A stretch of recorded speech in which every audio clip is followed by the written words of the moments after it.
ज्ञानवापी परिसर में एएसआई के सर्वे पर फिलहाल सुप्रीम कोर्ट ने रोक लगा दी है। बुधवार शाम 5 बजे तक ये रोक लगाई गई है। इस बीच मुस्लिम पक्ष हाईकोर्ट जा सकते हैं, लेकिन सबसे बड़ी बात यह है कि जिस तरह से ये आशंका मुस्लिम पक्ष की तरफ से जताई जा रही थी कि इस तरह के सर्वे से मूल स्ट्रक्चर को नुकसान होगा, उसके बारे में हम बात करते हैं रेडियो कार्बन डेटिंग के विशेषज्ञ वैज्ञानिक और आर्कियोलॉजिस्ट डॉक्टर CM नोटियाल से। सर, सबसे पहले तो ये जो सर्वे हो रहा था, 7 बजे टीम अंदर गई, 11 बजे के बाद बाहर आई, लेकिन लोगों के बीच एक खासतौर पर मुस्लिम पक्ष के बीच जैसे कि बताया जा रहा था, ये आशंका जताई जा रही थी कि मूल स्ट्रक्चर को नुकसान हो सकता है इस तरह के सर्वे से।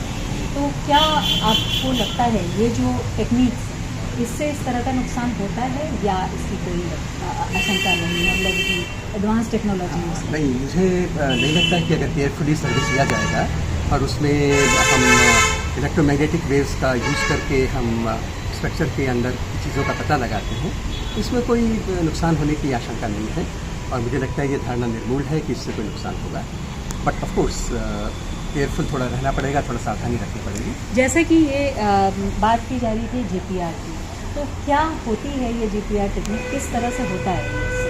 GPR टेक्निक में इलेक्ट्रोमैग्नेटिक तरंगें, विद्युत चुंबकीय तरंगों को भेजा जाता है जो ग्राउंड को पेनिट्रेट कर सकती है।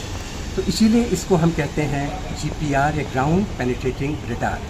तो जिस तरह रेडार में इलेक्ट्रोमैग्नेटिक वेव्स को उपयोग में लाया जाता है, इसमें भी इलेक्ट्रोमैग्नेटिक वेव्स को भेजा जाता है जो थोड़ी दूर तक पेनिट्रेट करती हैं और जहाँ पे कोई दूसरी बाधा आती है वो टकरा के वापस आ जाती है। तो इससे जो हमें डाटा मिलता है उसके आधार पर पता लगाते हैं कि इसके अंदर किस तरह का स्ट्रक्चर है। यानी अंदर अगर कोई चीज़ है ज़मीन के नीचे या कोई और स्ट्रक्चर है तो उसका पता चल जाएगा इससे। और वो किस तरह का स्ट्रक्चर है, अगर मान लीजिए हॉलो है या किसी तरह का सॉलिड स्ट्रक्चर है, उस तरह की भी बात पता लगती है। ये उसके डाटा के उसके बाद जब उसकी का विश्लेषण किया जाएगा उससे ये निकल के आएगा कि किस तरह का स्ट्रक्चर है। आप सर रेडियो कार्बन डेटिंग के विशेषज्ञ हैं, उसमें किस तरह की चीज़ों की ज़रूरत पड़ती है? जैसे अगर किस तरह की चीज़ों से सैंपल लिया जा सकता है और कितना समय करीब लगता है उसके? देखिए, रेडियो कार्बन डेटिंग के लिए जो नमूने उपयुक्त हैं उनमें है लकड़ी, उनमें है चारकोल, उनमें है ऐसा सेडिमेंट या मिट्टी जिसके अंदर ऑर्गेनिक कार्बन हो। मूल बात यह है कि उस पदार्थ के अंदर ऑर्गेनिक कार्बन यानी ऐसा कार्बन होना चाहिए जिसमें कार्बन 14 हो और वो जो कार्बन है वो उसमें प्रकाश संश्लेषण या फोटोसिंथेसिस की जो वातावरण में प्रक्रिया होती है उसके माध्यम से पेड़ पौधों में आया हो, फिर पेड़ पौधों के माध्यम से जीवित चीज़ों में, पेड़ पौधों में, इस सब के अंदर उसने प्रवेश किया हो और जब वो पेड़ पौधे बाद में मिट्टी में मिल जाते हैं तो मिट्टी में भी वो रेडियो कार्बन पहुंच जाता है। तो मूल कंडीशन इसके लिए ये है कि उसके अंदर रेडियो कार्बन उपस्थित होना चाहिए और वो रेडियो कार्बन जो प्रकाश संश्लेषण की प्रक्रिया से पेड़ पौधों में बना। सर, अभी जैसे 4 घंटे तक करीब ASI की टीम अंदर रही, जो बातें बाहर निकल कर सामने आई हैं वो ये कि फोटोग्राफी, वीडियोग्राफी या ऑब्जर्वेशन किया गया। क्या ये सब चीज़ें भी ज़रूरी होती हैं करने से पहले और उससे भी मदद मिलती है एक तरह से सर्वे का हिस्सा है? इसके 2 फायदे हैं।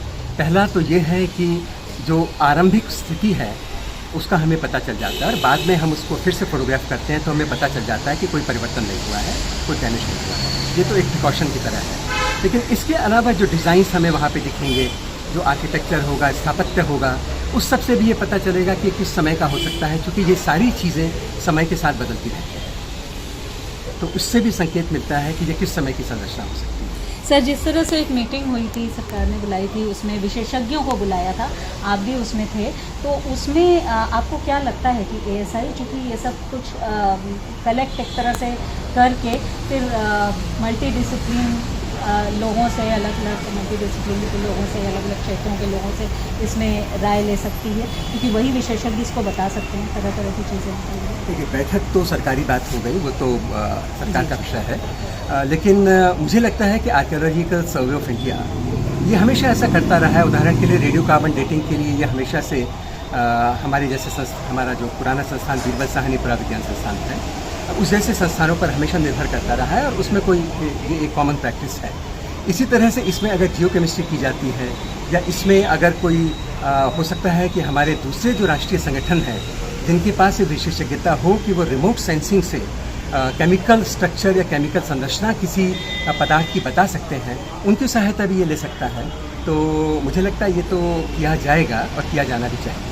सर यानी कि सर्वे करने के लिए एक्सकवेट करना ज़रूरी नहीं है, खुदाई करना ज़रूरी नहीं है, जैसे कि एक आशंका थी मुस्लिम पक्ष की कि खुदाई फिर हो गई, ऐसा नहीं है। वो तो क्लियर हो गया कि नहीं है, सर्वे बिना कोई नुकसान पहुंचाए भी हो सकता है। देखिए, एक बार अगर ये निर्देश है कि खुदाई नहीं की जाएगी तो खुदाई नहीं होगी, और खुदाई नहीं होगी तो इस तरह का कोई स्ट्रक्चरल डैमेज की कोई आशंका है नहीं। और बाकी बहुत सारे तरीके हैं जिनसे निरीक्षण किए जा सकते हैं, वो किए जाएंगे, लेकिन क्योंकि निर्देश है इसलिए खुदाई नहीं की जाएगी। वैसे आर्कियोलॉजी में एक्सकवेशन या खुदाई जो है एक कॉमन प्रैक्टिस है, और क्योंकि जहाँ पर भी बड़े बड़े मोनूमेंट्स वगैरह होते हैं, समय के साथ वो उनके ऊपर मिट्टी जमती जाती है और वो मिट्टी के नीचे दब जाते हैं। लेकिन अगर खुदाई नहीं की जाने का निर्देश है तो खुदाई नहीं की जाएगी, तो कोई स्ट्रक्चर को डैमेज नहीं होता है। बिल्कुल शुक्रिया सर। तो ये डॉक्टर CM नौटियाल थे जो बता रहे थे कि किस तरह की टेक्निक से ये होता है सर्वे, यानी सर्वे में GPR के अलावा रेडियो कार्बन डेटिंग भी होती है, और इतनी आधुनिक तकनीक मौजूद है जिससे कि सर्वे हो सकता है और पता चल सकता है कि ज़मीन के अंदर भी कोई और स्ट्रक्चर मौजूद है कि नहीं, और कुछ और था कि नहीं, या किस तरह की चीज़ें वहाँ मौजूद थी। वीडियो जर्नलिस्ट गौरव गुप्ता के साथ शिल्पी सेन, लखनऊ।